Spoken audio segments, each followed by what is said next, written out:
story, but it's not about how crummy the stock is doing.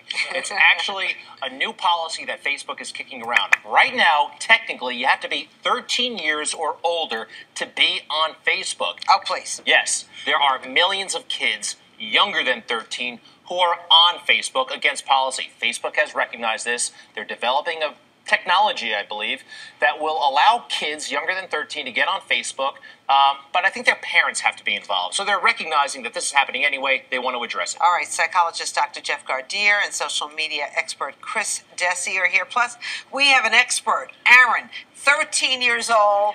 How long have you been on Facebook now? About a year now. A year. So you waited until you were 13 to get on Facebook. Yes. But do you know other kids who are not yet 13 and are already on the Facebook? I do know many kids who are definitely under 13. Name names. No, no. No, your little brother. How old is he? Yes, he is 11 years old. Now, does your mom know that he's on Facebook? Yes. Is she monitoring that page?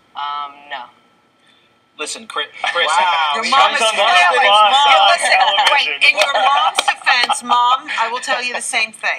My son got on Facebook, went under an alias name.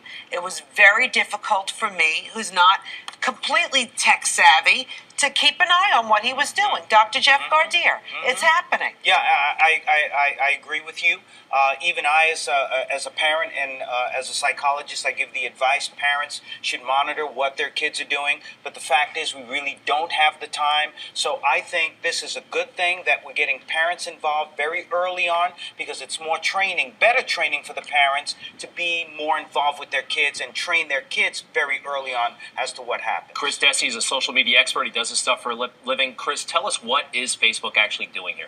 Well, Facebook is addressing something that's already happening, right? So we mentioned it a little bit earlier. There's close to 8 million kids, apparently, based on studies, that are already on Facebook. So it's not something, Facebook is getting a lot of backlash from this because, as you mentioned earlier, the stock isn't doing so great. And initially, people are saying, hey, they're just doing this for the revenue. They want a new revenue stream and they want to have access to these kids.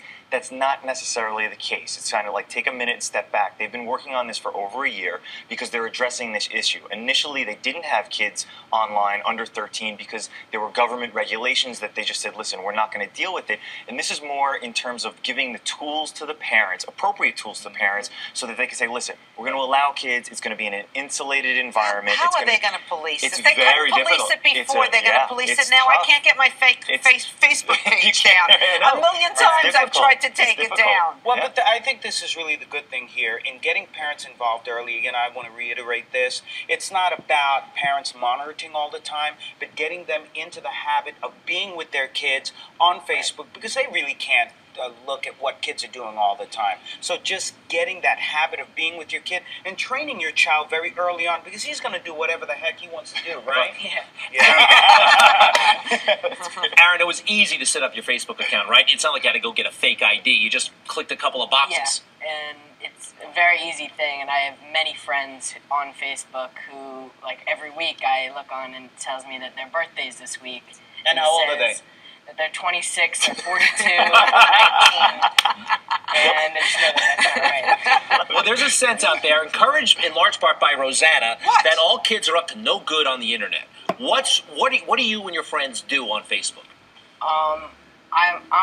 Me personally, I'm not really on Facebook He's an that angel. much. He's an angel. Not that much. All right, but some Not of your that friends, much, but what are they a lot of doing? my friends, they just like post pictures and post videos and comment on it. The same thing we all do. Yeah, it's nothing really bad, but a big problem that lots of kids are having is cyberbullying. And when kids are posting something on Facebook or posting a picture that kids don't want on Facebook, and once it's on Facebook, kids could take a screenshot of it, take a picture of it, and then it's everywhere, and maybe this kid feels insecure about something. A lot of times kids are putting themselves at risk, because then we see the opposite.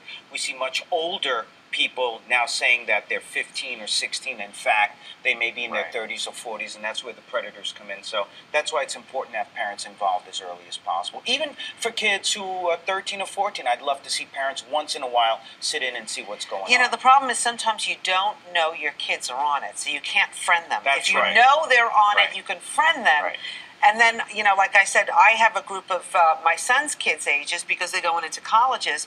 they change their names. Yeah. So their kid's name is not what you think it is, it's something else. So you really have to be like a detective. It's almost as if, though, I think Facebook has a really great opportunity here. If they create the appropriate environment and they help educate families in general and trust the families. I was talking to his mother earlier. She said, listen, I've taught my kids everything I can teach them. I trust them and allow them to be able to go out and monitor themselves and monitor what's happening within That's Facebook. right. It's the early inoculation of knowledge and trust and so on, because they're going to go out on their own and do their thing. So try to get them early, teach them good habits on the internet, and that's all we can hope for. Aaron mentioning cyberbullying, though, the idea that it could happen younger than 8th grade or 7th grade, you know, 1st, 2nd, 3rd grade, that's troubling. And it does happen. Yeah. Aaron, last comments on Facebook. You think it's a good idea with this new policy? The new policy of bringing it to little kids. Younger kids. I actually, parents. I don't really agree with it, because with little kids under 13 years old, what they're going to be doing on Facebook is talking to their friends, I guess, but their friends would mostly be school friends or friends that maybe live somewhere else, and I just don't think it's necessary to only use Facebook just for that communication and to post pictures, and once it's on Facebook, it's on Facebook. And Aaron, you don't pick up the phone and call your friends anymore, right? I text, there's AIM, there's also Instagram now, where you post pictures and share. That's These right, kids do not know what a phone is. Let me tell you, his mama trained him well. You see what he's saying? He's got a bunch of kids waiting outside for him right now, the little kids. Aaron, I'm going to get you, Aaron. What do you want to be after you're president of the United States? Just kidding. We'll see what happens. He wants to be reelected. Thanks so much for coming in. Chris Dessi, social media expert. Dr. Jeff Gardier, always a pleasure. Pleasure. All right, the conversation continues online. Go to our Facebook page, Good Day New York, and let us know what you think.